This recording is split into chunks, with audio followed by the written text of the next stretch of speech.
Hello friends, அஸ்ஸலாமு அலைக்கும். பாய் வீட்டு மட்டன் பிரியாணி செய்யலாம். மட்டன் எடுத்து வச்சுருக்கிறேன். இது 1/4 கிலோ அளவு இருக்கும்.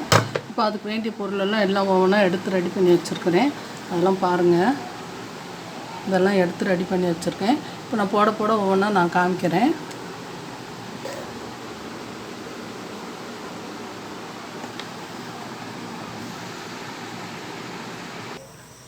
இப்போ ஒரு ப்ரெஷர் பேனை ஒன்று அடுப்பில் வச்சுருக்கேன். நான் கொஞ்சமாக தான் குருமா செய்கிறேன், அதனால சின்ன குக்கர் வச்சுருக்கேன்.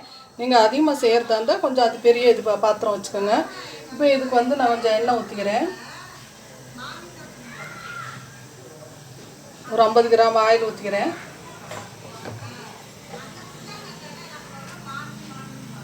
தேங்காய் எண்ணெய் கொஞ்சம் சேர்த்துக்கிறேன். வெங்காயத்தோல் உளுந்துருச்சு தேங்காய் எண்ணெயில். ஒரு ஸ்பூன் நெய் ஊற்றிக்கிறேன்.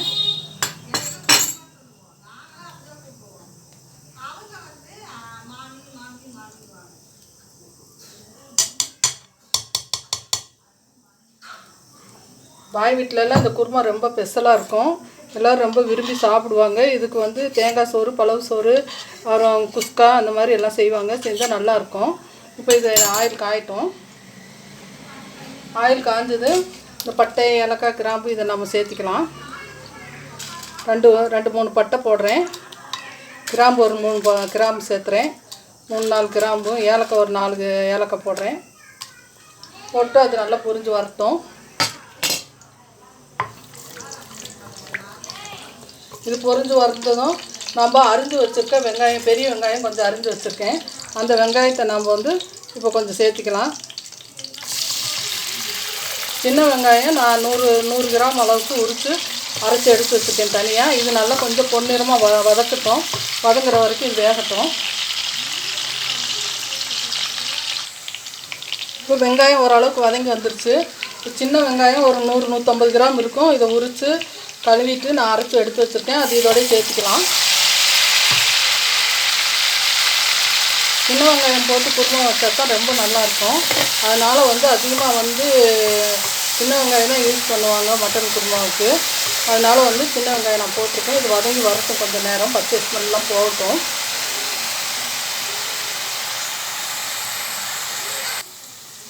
வெங்காயம் நல்லா வதங்கி எண்ணெய் பிரிஞ்சு வருது பாருங்கள். நல்லா வதங்கிடுச்சு. நல்லா மணம் வருது. சின்ன வெங்காயம் மணமே ஒரு தனி சுவை தான். அந்த அளவுக்கு நல்லா டேஸ்ட்டாகவும் இருக்கும். நம்ம சின்ன வெங்காயம் கண்டிப்பாக நம்ம யூஸ் பண்ணிக்கோங்க. அப்போ தான் மட்டன் குருமா ரொம்ப டேஸ்ட்டாக இருக்கும்.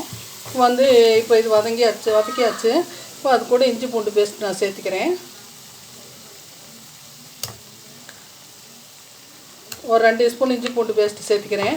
சேர்த்துட்டு இது நல்லா கொஞ்சம் நேரம் இதுவும் வதங்கி வரட்டும்.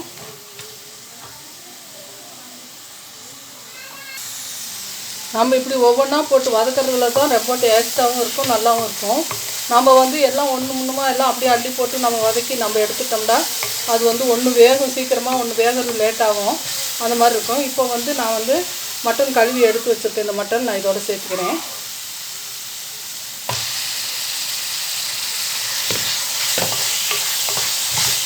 இது வதங்கட்டும். வதங்கும்போது கூட நான் 2 பச்சை மிளகா உடச்சி வச்சுருக்கேன்.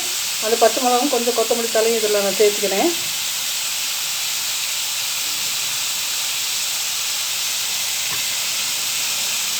கொத்தமல்லி தலையும் புதினா தலையும் சேர்த்துருக்கிறேன்.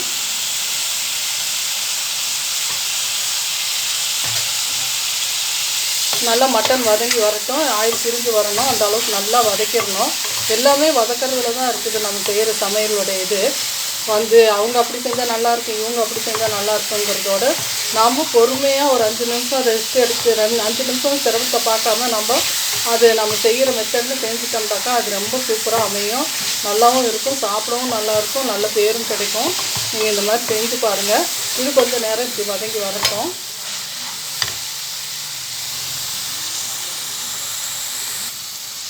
இப்போ எண்ணெய் பிரிஞ்சு நல்லா இந்த மட்டன் வெந்து வருது. இப்போ இதுக்கு வேண்டிய தயிரை வந்து நம்ம ஊற்றிக்கலாம். 10 ரூபா பாக்கெட் ஒரு பாக்கெட் ஊற்றணும். நான் அரை பாக்கெட் தான் இருக்குது, நான் அதை சேர்த்துக்கிறேன். லெமன் ஒன்று முழுசாக இருக்குது, அதனால லெமன் கொஞ்சம் சேர்த்துக்கலாம். தக்காளியும் கொஞ்சம் அதிகமாக அரைச்சிட்டேன், அதனால் தயிர் அரை பாக்கெட் கொஞ்சம் அதிகமாக இருக்குது, அதை இதில் சேர்த்துக்கலாம். சேர்த்துட்டு இப்போ அதுக்கு தேவையான அளவு மிளகாத்தூள் நம்ம சேர்த்துக்கலாம். தீ சிம்மில் வச்சுக்கோங்க. ஒரு சின்ன ஸ்பூனில் 1-2 ஸ்பூன் நான் மிளகாத்தூள் சேர்த்துக்கிறேன். சேர்த்திட்டு கொஞ்சம் மஞ்சள் சேர்த்துக்கிறேன்.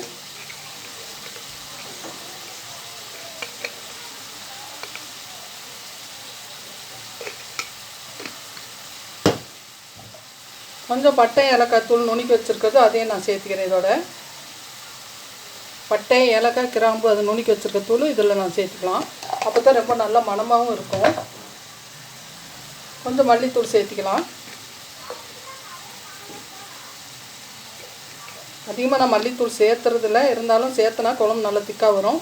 அதனால் வந்து மல்லித்தூள் சேர்த்துக்கலாம். நான் 2 ஸ்பூன் மல்லித்தூள் சேர்த்துக்கிட்டேன். இது நல்லா கலந்து கொடுத்து பச்சை வாசனை போகிற வரைக்கும் நம்ம வேக விடலாம் கொஞ்சம் நேரம். இதுக்கு தேவையான அளவு உப்பு சேர்த்துக்குவோம். உப்பு இந்த குழம்புக்கு நமக்கு தேவையான அளவுக்கு நம்ம சேர்த்துக்கலாம். இது நல்லா வதங்கி வரட்டும்.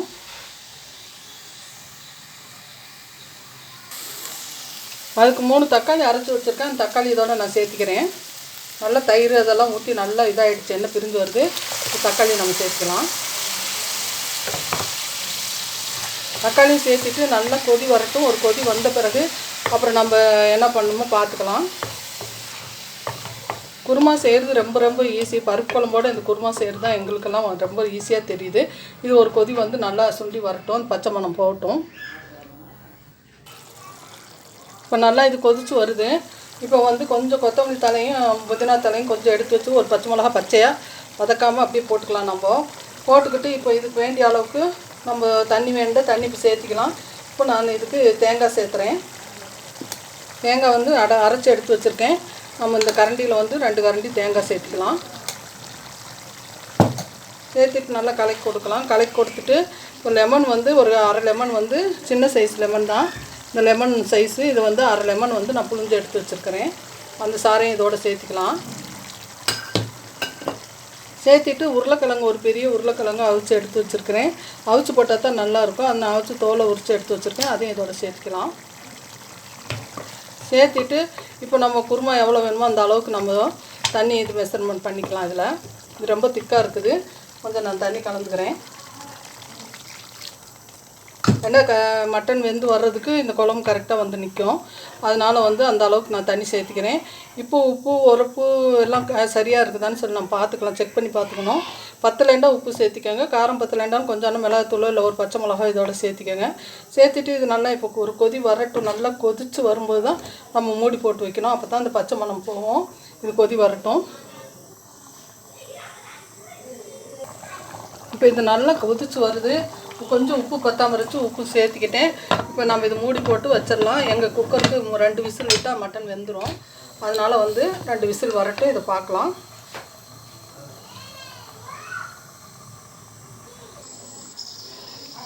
குழம்பு வந்து அந்த பக்கம் வச்சுட்டேன். இப்போ ஒரு குக்கர் வச்சுருக்கேன். அதில் கொஞ்சம் ஆயில் ஊற்றிருக்கிறேன். ஆயிலெலாம் வந்து நம்ம போட்டு வதக்கிற இதெல்லாம் இல்லை, அப்படியே பச்சையாக போட்டு தான் நம்ம செய்ய போகிறோம். இப்போ இது சாப்பாடு குஸ்கான்னு சொல்லுவோம், பலவுன்னு சொல்லுவோம், அந்த மாதிரி செய்யலாம். நெய் வந்து 2 ஸ்பூன் சேர்த்துக்கிறேன். 2 ஸ்பூன் இல்லை 1 ஸ்பூன் கூட சேர்த்துக்கலாம், அவங்களுக்கு தேவையான அளவுக்கு. நெய் சேர்த்தியாச்சு. இப்போ வெங்காயம் எடுத்து நம்ம வெங்காயத்தை போட்டுக்கலாம். வெங்காயம் பெரிய வெங்காயம் 2 வெங்காயம் இருக்கும், அரிஞ்சு வச்சுருக்கேன். ஒரு 3 பச்சை மிளகா, கொஞ்சம் கொத்தமல்லி புதினா தக்காளி இதெல்லாம் வச்சுருக்கேன். இதையும் இப்போ இதில் சேர்த்திக்கலாம். நம்ம வந்து சேர்த்திட்டு இதெல்லாம் பச்சையாக தான் செய்ய போகிறோம். இது வதக்கிற வேலையெல்லாம் இல்லை. அது கூடயே வந்து பட்டை ஏலக்காவும் நம்ம சேர்த்துக்கலாம். பட்டை ஏலக்காய் கிராம்பு அதெல்லாம் வந்து ஒரு 4 நாள் போடுங்க. சாப்பாடு 1/2 கிலோ அரிசி போட்டிங்கன்னா ஒரு 5 பீஸ் போடுங்க எல்லாத்துலேயும். அப்போ தான் நல்லா மணமாகவும் இருக்கும், ருசியாகவும் இருக்கும். நான் போட்டேன். போட்டுட்டு இப்போ வந்து தேங்காய் அரைச்சி வச்சது பால் எடுக்கலை நான், அப்படியே தேங்காய் அரைச்சி ரொம்ப வலுவலுன்னு இருக்குது, அதையும் இதில் சேர்த்துக்கிறேன். சேர்த்திட்டு இப்போ நம்ம எவ்வளோ ரைஸ் எடுத்துருக்கோமோ அந்த அளவுக்கு தண்ணி சேர்த்திக்கலாம். இந்த உலக்கில் வந்து ஒரு தலை தட்டு ஒரு உலக்கு அரிசி எடுத்திருக்கேன். இப்போ அதுக்கு தகுந்த மாதிரி தண்ணி சேர்த்துக்கலாம். எதுவுமே வதக்கலை நான், அப்படியே தான் சேர்த்திருக்கிறேன்.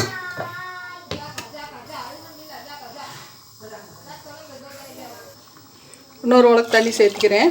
இப்போ அதுக்கு கொதி வர்றதுக்கு முந்தையே நம்ம ரைஸை போட்டுறணும். கொதிக்கிற மாதிரி வரும்போது ரைஸை சேர்த்திக்கணும். நம்ம தேவையான அளவு நான் உப்பு சேர்த்திக்கிறேன். இந்த சாப்பாடுக்கு இவ்வளோ தான் வேலை, வேறு எந்த வேலையும் இல்லை. நெய் வேண்டாம் அதிகமாக நம்ம சேர்த்திக்கலாம். இதெல்லாம் கொஞ்சம் இதாகி கலந்து கொதி வரட்டும். கொதி வர போட்டும். அப்போ வந்து நம்ம இது பண்ணிக்கலாம். கொஞ்சம் இஞ்சி பூண்டு பேஸ்ட்டு தேவைப்பட்டால் சேர்த்திக்கோங்க. நான் சும்மா ஒரு 1/4 கரண்டி சேர்த்துறேன். இந்த அளவுக்கு சேர்த்திக்கிறேன். அதிகமாக நான் சேர்த்தலை.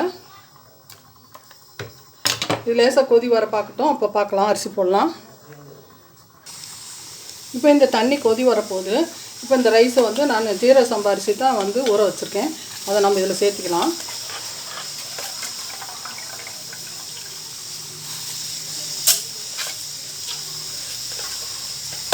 இந்த அரிசி சேர்த்திட்டு நம்ம கலந்து கொடுத்துட்டு மூடி போட்டு வச்சிடலாம். எத்தனை விசில் உங்கள் குக்கருக்கு ரைஸ் வருமோ அந்த மாதிரி விசில் வச்சுக்கலாம். நல்லா ஊறிச்சு. நான் ஒரு விசில் தான் உள்ளான்னு நினச்சிட்ருக்கிறேன். பார்க்கலாம். ஆனால் நல்லா கொதிக்க விட்டு நம்ம வந்து கிளறி விட்டுட்டு மூடி போடணும். உடனே போட்டோம்னா அடியில் அரிசி அப்படியே ஜாமான் நின்றும். அதனால் வந்து நல்லா ஒரு கொதி வந்த பிறகு நம்ம மூடி போட்டுக்கலாம்.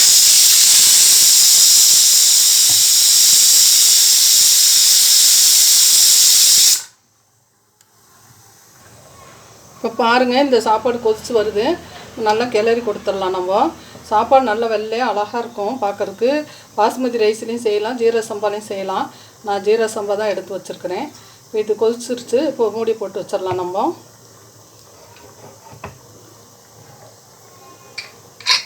மூடி போட்டு ஒரு விசிலோ 2 விசிலோ உங்கள் சாதத்துக்கு எப்படி வைப்பீங்களோ அந்த மாதிரி விசில் வச்சு நம்ம எடுத்துக்கலாம்.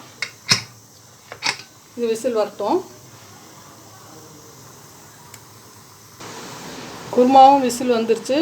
சாப்பாடும் வந்து குஸ்காவும் ஒரு விசில் வந்துருச்சு. ஒரு 5 நிமிஷம் ரெஸ்ட்டில் இருக்கட்டும். அப்புறம் எடுத்து காமிக்கிறேன்.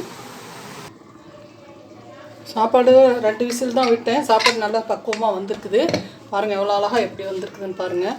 நல்லா உதிரியாக நல்லா வந்திருக்குது. இது நல்லா நெய்யும் தேங்காய் எண்ணெயும் ஊற்றி தான் நம்ம வந்து இந்த ரைஸை போடணும்.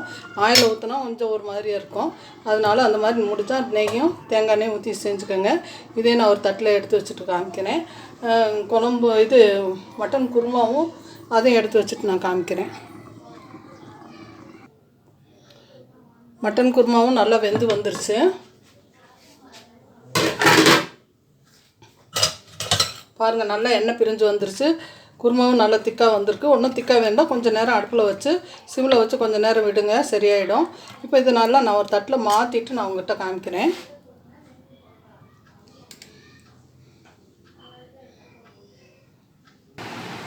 பாருங்கள் மட்டன் குருமா எவ்வளோ அழகாக எப்படி வந்திருக்குதுன்ட்டு. நீங்களும் இந்த மாதிரி செஞ்சு பாருங்கள். இந்த தேங்காய் சோறும் அவ்வளோ சூப்பராக வந்திருக்குது. தேங்காய் எவ்வளோ வேணுமோ அந்த அளவுக்கு தேங்காய் அரைச்சி நம்ம சேர்த்திக்கலாம். பால் எடுத்து சேர்த்திக்கலாம், அப்படியும் சேர்த்திக்கலாம். கொஞ்சமாக இருந்ததுனால பால் எடுக்காமல் அப்படியே சேர்த்திட்டேன். அது ரொம்ப டேஸ்ட்டாக தான் இருக்கும். இந்த மாதிரி செஞ்சு பாருங்கள். லைக் பண்ணுங்கள், ஷேர் பண்ணுங்கள், கமெண்ட் பண்ணுங்கள், சப்ஸ்கிரைப் பண்ணுங்கள். அஸ்ஸலாமு அலைக்கும் வரஹ்மத்துல்லாஹி வபரகாத்துஹு. அஸ்ஸலாமு அலைக்கும். ஒரு முறை நீங்கள் சாப்பாடு வந்து தாளிக்காமல் இந்த மாதிரி கூட்டி வச்சு நீங்கள் சமைச்சு பாருங்கள். அது டேஸ்ட்டே மனமே நல்லாயிருக்கும். வீடே மணக்குது, அந்த அளவுக்கு இருக்குது.